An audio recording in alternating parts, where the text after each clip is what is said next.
সমস্ত চিন্তা এই জায়গাতে বের করতে হবে।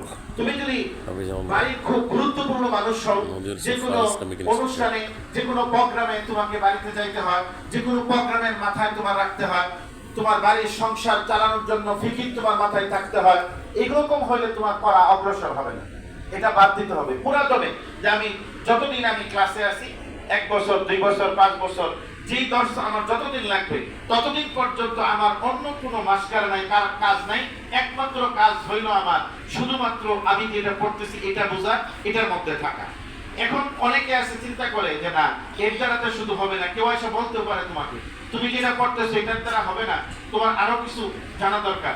যেমন ধরো কথার কথা, কেউ বললো তোমার ইংরেজি শেখা দরকার, কেউ বললো তোমার অঙ্ক শেখা দরকার, কেউ বললো তুমি আরো এই জিনিসটা না জানলে, ব্যবসা না জানলে তুমি সংসার করে খাইবা কেমনে। এটা সব এই সময় ফেলাই দিতে হবে তোমার চিন্তা, এটা দরকার। কিন্তু তুমি মনে করবো যে আমার কোর্স শেষ হওয়ার পরে দরকার, এখন আমার এটা কি নাই, দরকার নেই, তাহলে তুমি এটাও পারবা না ওইটাও পারবা না। উদাহরণ হলো, দেখো বক্তৃতা করার জন্য অনেক কিছু শিখতে হয়, বা অনেকেই খুব চমৎকার আলোচনা করে। যেমন আমাদের বর্তমান সরকার প্রধান যিনি আছেন প্রফেসর ডক্টর ইউনূস স্যার, তিনি কিন্তু কথা দিয়ে সারা পৃথিবীকে কি করেন চালান। এই যে উনি যে মুখস্থ বক্তৃতা দেয়, সবাই তার আকৃষ্ট হয়ে যায়, সব মানুষ আশ্চর্য হয়ে যায়, এত সুন্দর সুশৃঙ্খল বা এরকম সুন্দর করে কিভাবে বক্তৃতা দেন। আরে ওনার পেশাই তো এটা, উনি এটা দিয়েই তো সারা দুনিয়াতে চলেন। ওনার কাজই হলো বক্তৃতা দেওয়া, 1 ঘন্টা বক্তৃতা দিয়ে কয়েক কোটি টাকা কামাই করেন তিনি। তার তো কাজই হইলা, তার বক্তৃতা তো সুন্দর হবেই। এখন তার বক্তৃতা সুন্দর হবে এটা মনে করে যে এখন বক্তৃতা সুন্দর দিতে হবে, এটার কারণে দাওয়াত যদি দিতে চাও, তুমি দাওয়াতি কার্যক্রমের জন্য তোমার বক্তৃতা দরকার। তাইলে ইলিয়াস রহমতুল্লাহ আলাইহি, যারা তাবলিগের বাণী, ইলিয়াস রহমতুল্লাহ আলাইহি, তিনি তো ভালো কথাই বলতে পারতেন না, তুতলা ছিলেন। ইলিয়াস রহমতুল্লাহ আলাইহি দাওয়াতের কাজ সারা পৃথিবীতে কেমনে ছড়াইলো, যদি বক্তৃতা আসল লাগে দাওয়ার জন্য। এটা হলো একদম একটা সবচেয়ে বড় দলিল, যে দাওয়ার জন্য যদি কি লাগে, বক্তৃতা সুন্দর লাগে, তাহলে এখন যেটা হয় অনেক অমুক সুন্দর তারেক জামিল সাহেব খুব চমৎকার বক্তৃতা দিয়েছে, অমুক খুব চমৎকার বক্তৃতা দিয়েছেন। ইলিয়াস রহমতুল্লাহ তো কথাই ভালো বলতে পারতেন না, তার দাওয়াত তো সারা দুনিয়া ছড়াইছে। এটা হলো বক্তৃতাটা দাওয়ার জন্য জরুরি না, হ্যাঁ দিতে পারলে আলহামদুলিল্লাহ, কিন্তু জরুরি না। এই জন্য তোমাকে ওই যে আমি বলতেছিলাম যে ইংলিশ শিখা তোমার দাওয়াত দিতে, বা ইংলিশ শিখবা তোমার কোর্সের পরে, ইংলিশের কোর্স করবা তুমি, অসুবিধা নাই, বাংলার কোর্স করবা তুমি, অসুবিধা নাই। তুমি বিভিন্ন জিনিস ব্যবসার জন্য তুমি পরবর্তীতে কোর্স করবা, যদি করতে চাও এই মাদ্রাসায় পড়ে এটাই হবো, এটা এখন না। ছাত্র তুমি যে কোর্স আছে এই কোর্সের মধ্যে তোমার দায়িত্ব কোর্স করে, এটা সর্বক্ষণ যখন তুমি এখানে সময়টাকে ব্যয় করবা, তখন আল্লাহ সুবহানাহু ওয়া তাআলার পক্ষ থেকে বরকত আসবে, এবং তখন এটার উপর আল্লাহ পাক, যেটা স্পষ্টই বুখারীর হাদিস দ্বারা বোঝা যায়, এটা নবী করিম সাল্লাল্লাহু আলাইহি ওয়াসাল্লাম যখন ওহী নাযিল হইতেছিল, তিনি যখন বারবার পড়তেছিলেন শেখার জন্য, তখন বলছেন লা তুহাররিক লিসানাকা লিতা'জালা বিহি। বুখারীতে হাদিস আছে, কোরআনের আয়াত, যা আপনি এত বারবার পড়ার দরকার নেই। ইন্না আলাইনা জামআহু ওয়া কুরআনা, এরপরে সুম্মা ইন্না আলাইনা বায়ানা, কুরআন এবং কোরআনের ব্যাখ্যা সব আমি আপনার মধ্যে দিব, আপনি একটু স্থির হন।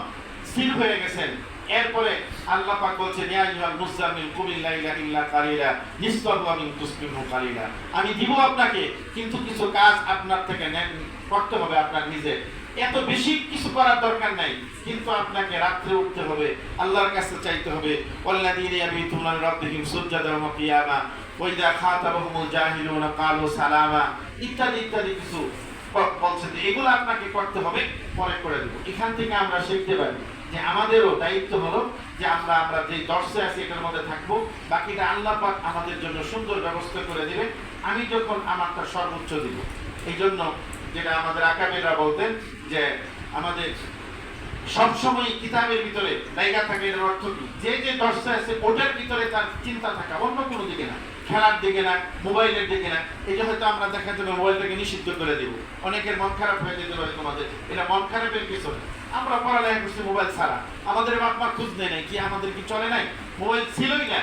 এখন তোমাদের হয়তো একটা সময় দেওয়া হবে যে অতটা সময় তুমি করতে পারবা, আগে করতে পারবা না, তুমি নিজে রাখতে পারবা না। আরে আমরা তো কথাই বলতে পারি নাই, মোবাইল ছিলই নাই এর সময়। আমি তো চাকরি করার পরে মোবাইল নিছি 7 সালে, 7 সালে মোবাইল কিনে সব পড়ালেখা করা শেষ করার পরে যায় সেটা। তো এটা এই জন্য, এটা যখন তোমার অন্য কোনো ফিকির মাথায় না থাকবে, তখনই আল্লাহ পাক বরকত দিবে, ভালো আলেম হওয়ার আল্লাহ পাক তৌফিক দান করবে। আমি চারটা কথা তোমাদেরকে বলছি, যে একটা বলছি প্রথম নম্বর হলো উস্তাদের কাছে পড়তে মাদ্রাসায় না, 2 নম্বর হলো তোমার কিতাবই এটাই কিতাব, আলাদা কোনো কিতাব কেউ বললেও তুমি মনে করবা যে না সে ভুল কইতেছে, আমাদের জন্য কর্তৃপক্ষ যেটা নির্বাচন করছে এটাই আসল কিতাব আমার জন্য, এটাই মানসিকতা দিয়ে তোমাকে পড়তে হবে। পরিবর্তন করলে কর্তৃপক্ষ করবে, তোমাদের কোনটা পড়ানো দরকার তারা বিবেচনা করবে, তুমি না, তাইলে তোমার জন্য ফায়দা হবে। নাম্বার 3 যেটা বলছি এটা হলো যে তোমার সবসময় তোমার সচেতন থাকতে হবে, শারীরিকভাবে ফিটনেস বুঝাইতে হবে যে আমি ছাত্র, আমি পড়ালেখা করার জন্য আসি, জীবনের জন্য আসি নাই, আমি এখানে কি করার জন্য আসি নাই, খালি এরকম খালি চলাফেরা ছাত্রদের সাথে থাইকা সময় কাটানোর জন্য আসি নাই, এটা ফিটনেসও দেখাইতে হবে শারীরিকভাবে। এবং শেষ 4th নাম্বার যেটা বলছি এটা হলো পুরা সময়টাই পুরা চিন্তাটাই তোমাকে এখানে দর্শ কেন্দ্রিক ব্যয় করতে হবে। এই 4টা জিনিস আজকে যদি মনে রাখতে পারি আমরা, আল্লাহ সুবহানাহু ওয়া তাআলা হয়তো আমাদেরকে আবারও সেই আকাবিরদের মতো বড় মুহাক্কিক মুদাক্কিক এই জামানার জন্য আমাদেরকে ভালো যোগ্য আলেম হওয়ার আল্লাহ পাক তৌফিক দান করবেন। এটা আমার ধারণা, আমাদের ধারণা। আল্লাহ পাক তোমাদেরকে আমলের তৌফিক দান করুন এবং আমাদেরকে তোমাদের হকুক আদায় করার আল্লাহ পাক তৌফিক দান করুন।